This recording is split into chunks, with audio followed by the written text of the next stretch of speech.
Your role should be to open up every door possible. And he said, let the world close the doors you're not meant to walk through and walk through the ones that remain open. How much of the world do you think we receive by being here?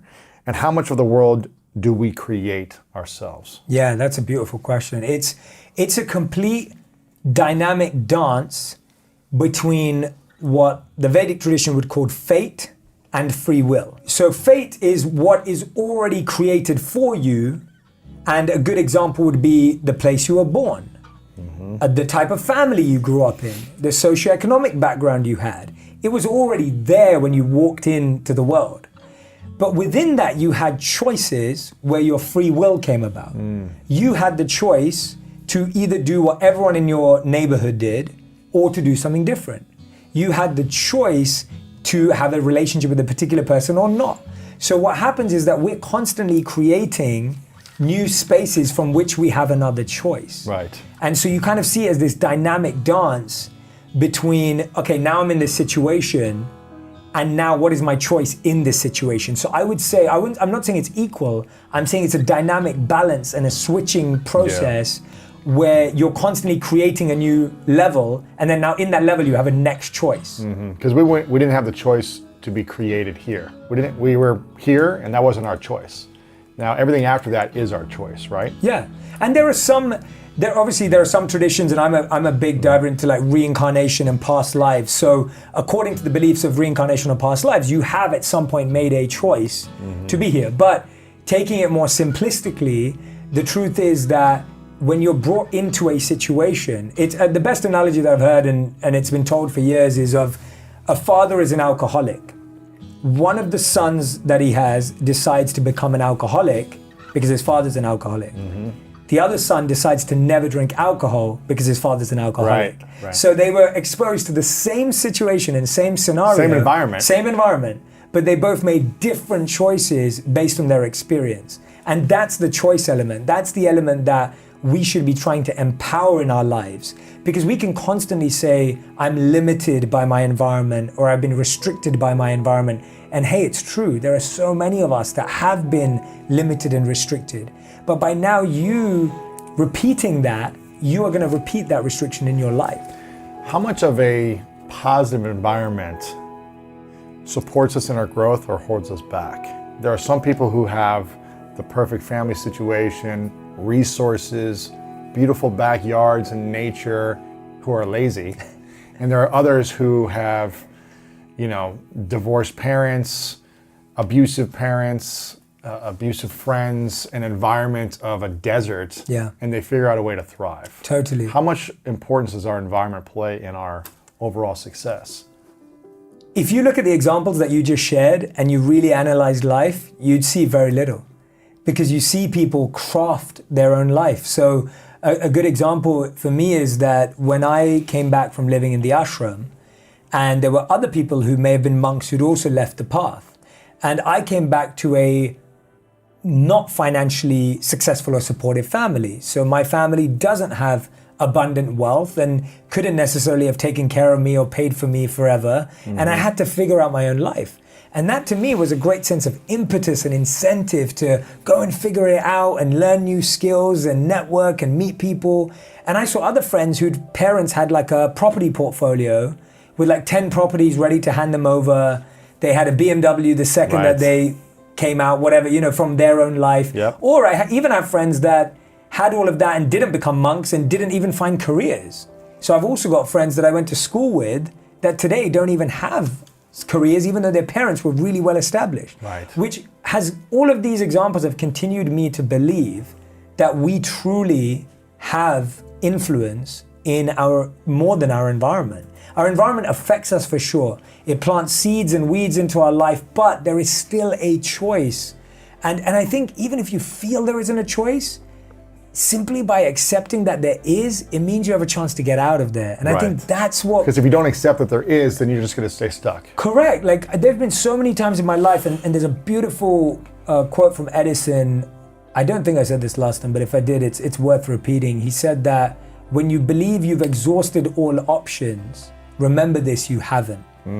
And the reason why I love that is your mind continuously feels stuck when it's tried the obvious. And that's why a lot of creativity and focus studies say that the first 10 ideas that come to your mind are never the most interesting. It's when you get into the 11th idea that you start breaking the pattern. And so if someone asks you, oh, what's your best business idea? Your first 10 ideas are probably not that innovative.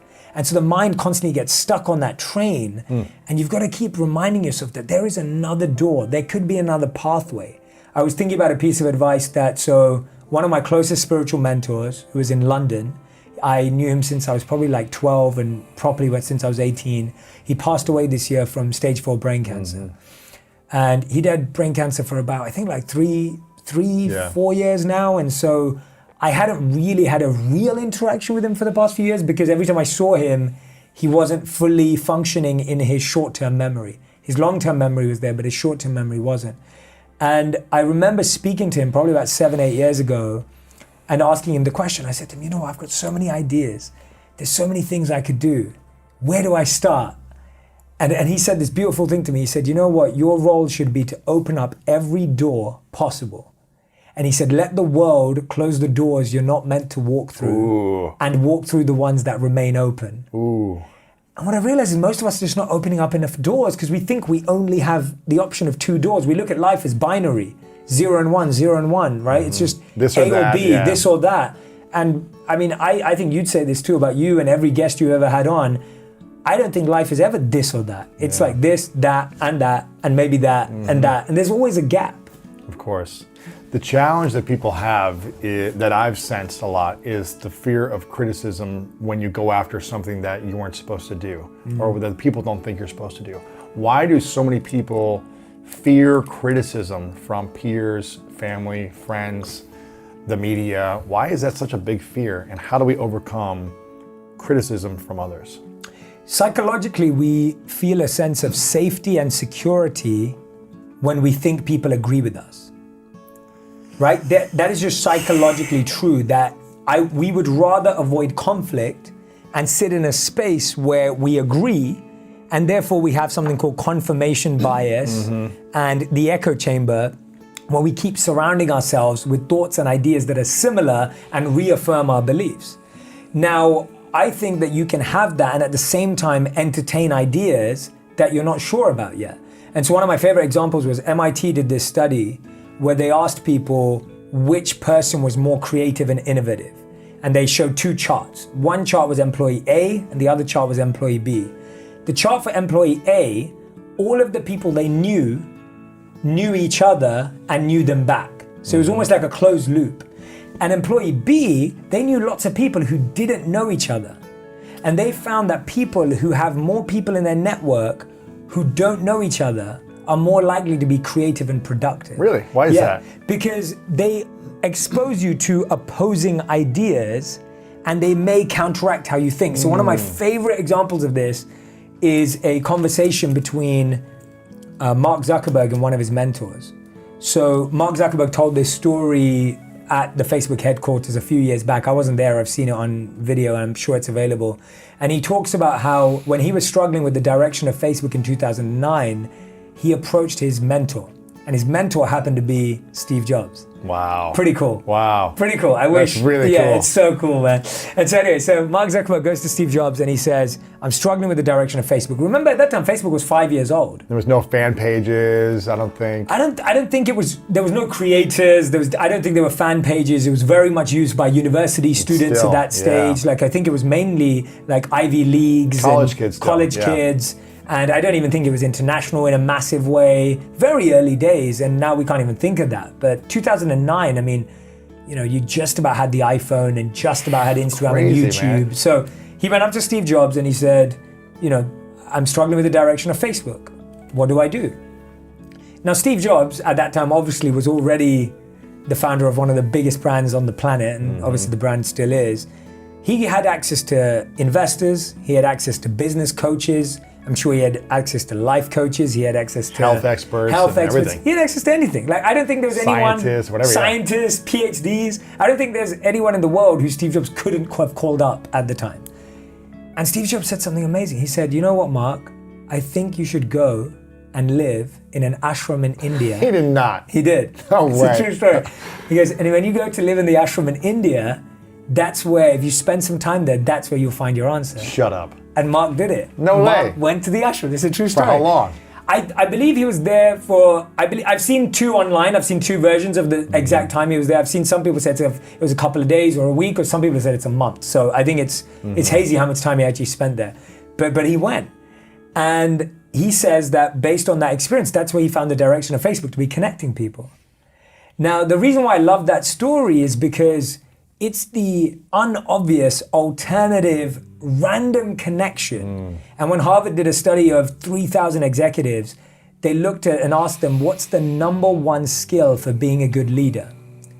And a lot of people would say communication, a lot of people would say vision, strategy, humility. And the number one answer that they got from 3,000 executives was the one word, which is called associating. And what that means is the ability to spot patterns where everyone else doesn't see them. And that's the connect, that real leaders can spot patterns and connections in anomalies. So most people will be like, what has an ashram got to do with a tech platform? Right. But that is where you expand your mind to find answers that you never expected. Here are 3 signs you're struggling with a lack of purpose. Number 1, you feel pressure to know what you want to do with your life. Number 2, you've lost interest in your own life and feel disconnected. Number 3, you don't know what your skills are, or you feel you lack them. Hope is not lost. You can get through this. Having purpose and meaning in our lives helps guide us through the ups and downs and create structure in our day-to-day life. That's why I've partnered with Calm, the leading app for mental health and wellness. The app has a library with thousands of meditations, songs to help you relax and focus, and sleep stories to help you get a good night's rest. And now you can find the Daily J, a daily series where I'm sharing proven tools and techniques to improve your mindset and mental health in a matter of minutes.